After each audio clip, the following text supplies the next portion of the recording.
Hi, I'm Chandler. This is my 300-pound life. I had VSG surgery on September 29th, 2022. This is my official 4 weeks post-op update. So to jump right into why you might be here, the weight loss. So day of surgery, I was 317 pounds, and today I am 296 pounds. So I've lost 21 pounds since surgery in the last 4 weeks, which is absolutely not a bad number. Earlier this year, I did reach my highest known weight, which is 350 pounds. So from June to now, the end of October, I'm down 54 pounds. Some days it feels like I haven't really lost any weight at all, and other days it feels like a world of difference. And so I definitely tried to remind myself that I've lost over 50 freaking pounds. That is huge, and I should be so proud of myself. I've done a ton of hard work to get here. I have a ton of hard work moving forward. This is absolutely not the easy way out, as some people might think, but so far, absolutely worth it. Here are some side-by-side photos. The before photos were taken about about a month before surgery. I was around 335 pounds at this point, so about 40 pounds difference between these photos. Yeah, so that is short and sweet, the 4-week update. I am going to go ahead and go into more of what the last 4 weeks have looked like, diet, all of that. So if you want to stick around, just keep watching. Oh, hey, thanks for sticking around. Let me tell you about the last 4 weeks of my life. So September 29th, hospital, surgery, got all cut up. My stomach became a sleeve, which is now known as Sleevey Nicks. Very proud of that name, by the way. Surgery itself went really smoothly, no real issues there. I spent one night in the hospital, came home, was very excited to get all nice and comfy and cozy with my Costco blanket.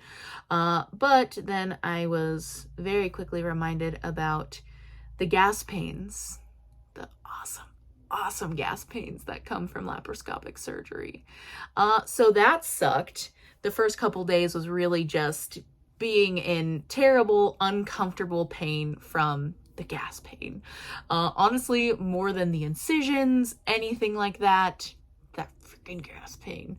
But after about a week, it finally went away. My diet after I came home from the hospital was a full liquid diet. So protein shakes, milk, yogurt, pudding, things like that. My first few days, I did have a hard time eating, not necessarily eating, but I just had no appetite, and it just felt like there was not room for anything. And again, I'm sure a lot of that was from those gas pains and just kind of that overall pressure. But I got Go-Gurts because they happen to be exactly 2 ounces, which is what I'm allowed to have per portion. And I was super excited about that. And those first couple days, I would eat like a third of one, and that was it. And I'd have to put it away. But thankfully, every day it got a little bit better. I really more just those days tried to focus on getting a protein shake in if I could, or drinking as much of one as possible, just to make sure that I was still getting all the protein that my body needs. So yeah, the first 2 weeks really, they just kind of went quickly. I ended up going back to work after about a week and a half being off. And thankfully I work from home, and so I was able to really take it easy and do kind of a slow ramp back up to normal work. So a week and a half felt fine for me. The fatigue really was more of an issue than really the pain at that point. But again, thankfully I was able to take it easy. So that really was not bad. The first 2 weeks, I definitely lost more weight than I did these most recent 2 weeks. But from my understanding, a kind of 2-week, 3-week stall is not uncommon. So I'm not too worried about that. My program is set up to be full liquids for the first 2 weeks, and then purees for 3 weeks, and then soft foods for 3 weeks. I know some plans combine purees and soft foods, but my plan is one where they do separate them out. So I just finished week 2 of purees, and let me tell you, I never thought that I would be so freaking excited to eat mashed potatoes and gravy.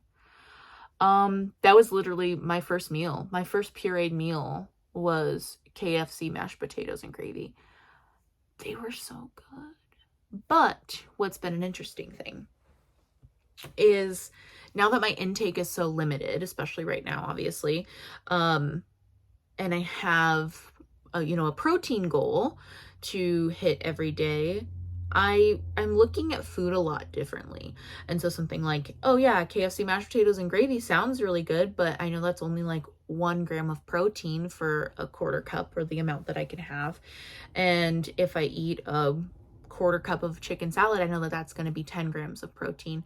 And so honestly, I've really been trying to kind of lean into that mindset and kind of reframing the way that I'm looking at food, because I know that this surgery is not an end all be all. And I know that it's so important to utilize this time to set good habits and make sustainable changes. And for me personally, I'm really using it to change my relationship with food. And so obviously I think that it's still important to have the meals that are a little bit more of an indulgence. My nutritionist, their whole thing is doing a 80-20 rule. So 80% of the time you're making the right choice for food, or making sure that you're choosing things that you're getting the most out of, or your body's getting the most out of. And then 20% of the time indulging, or having a little bit more of an indulgent type meal. So keeping that in mind, and I think that something like that is really sustainable. But purees have gone awesome. I have been eating a lot of shredded chicken, egg salad, tuna salad. Those have all been great. I just this week made scrambled eggs for the first time, and they were so good. They were so good. I am in this stage able to increase my portions as, it's comfortable for me to do so, from a quarter cup to a half a cup. But I've noticed that things like chicken salad or eggs, or like the egg salad, things where they're a little denser, I feel like I'm typically closer to that quarter cup. And trying to go over that, I'll start to feel kind of the pressure, and have to say, okay, nope, that's enough. And so, but if I have things, more liquidy soups or things like that, I notice that I am able to eat a little bit more. I would say honestly, at most, I'm maybe eating like 3 ounces per portion or per meal right now. But the hardest issue that I've been having is eating enough times throughout the day. So my program, they want me to eat 5 to 6 times a day, and drink a protein shake and get at least 48 ounces of water. There been so many days where it feels like there's not enough freaking hours in the day to do all of those things, especially when you're not supposed to drink anything before or after eating. And so that has been a little bit hard, and this week has felt the closest to like normalcy.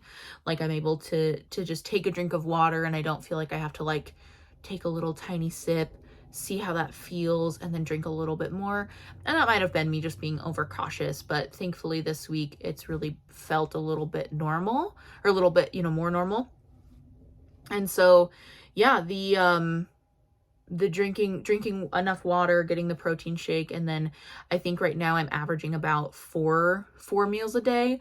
And talking with my nutritionist and doctor, they feel totally okay with that, as long as I'm still getting my overall protein intake for the day. So that has all been very good. My goal is to be up to at least 5 meals and 60 grams of protein and 64 ounces of water by my 3-month post-op mark. So I've got 2 months to kind of vamp that up. And honestly, based on how this week has gone, I feel pretty comfortable that that's going to be an attainable goal. Purees have gone great. I've been eating a lot of things like refried beans, the ricotta bake that everyone talked about. Okay, I saw so many things about this ricotta bake, and I was like, it just feels like it's so overrated. Why does everybody talk about this thing? It's just cheese and sauce.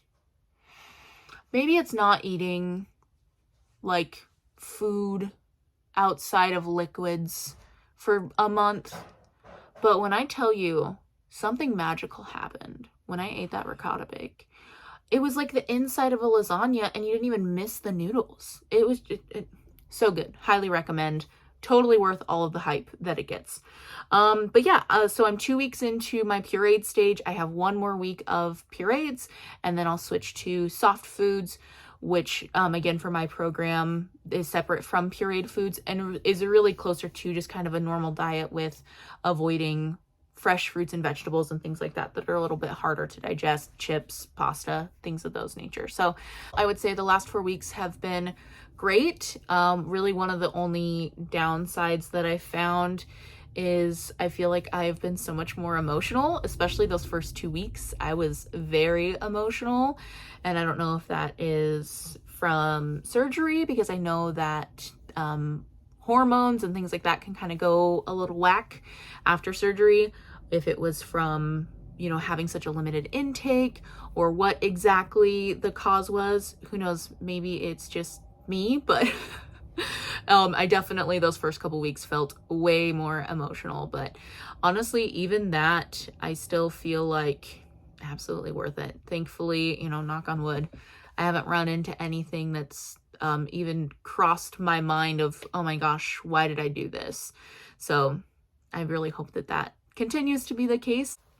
Thank you so much for sticking around and hearing about the last 4 weeks of Chandler's life. And I look forward to giving you guys another update probably at my 8 weeks. So we'll talk again in a month.